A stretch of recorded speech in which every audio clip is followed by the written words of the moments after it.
Hello, I'm Daniela Ellerbeck, the Legal Advisor to Freedom of Religion South Africa. In this video, we are bringing to your attention a matter which 4SA believes to be the single biggest threat to religious freedom that we have encountered to date. It is definitely a threat which is on par with the hate speech bill in its original form.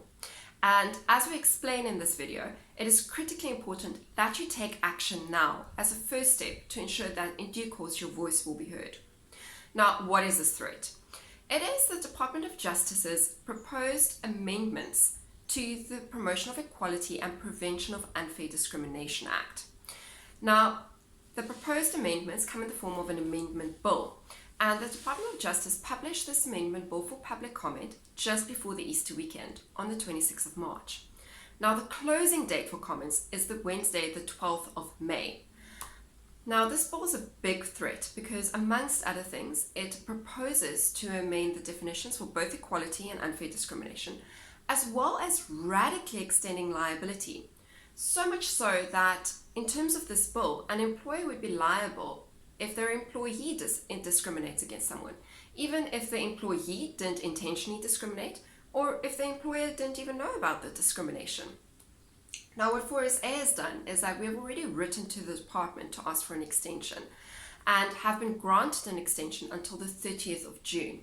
However, it is important to note that this is not a general extension and that the department in fact said that they will not be granting a general extension, but that they will consider each application for extension on its own.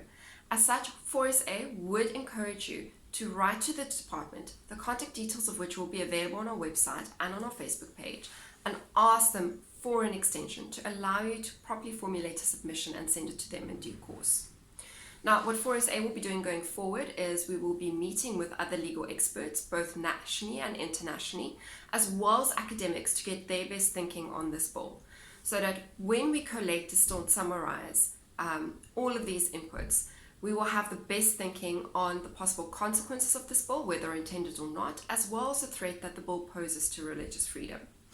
As soon as we have done this, we will be putting all of this information together with our detailed concerns about the impact of the bill and be distributing these to you. Now, we would thus ask you to make your voice heard in this democratic process, and as a first step to that, ask for an extension to make sure that your voice will be considered in due course.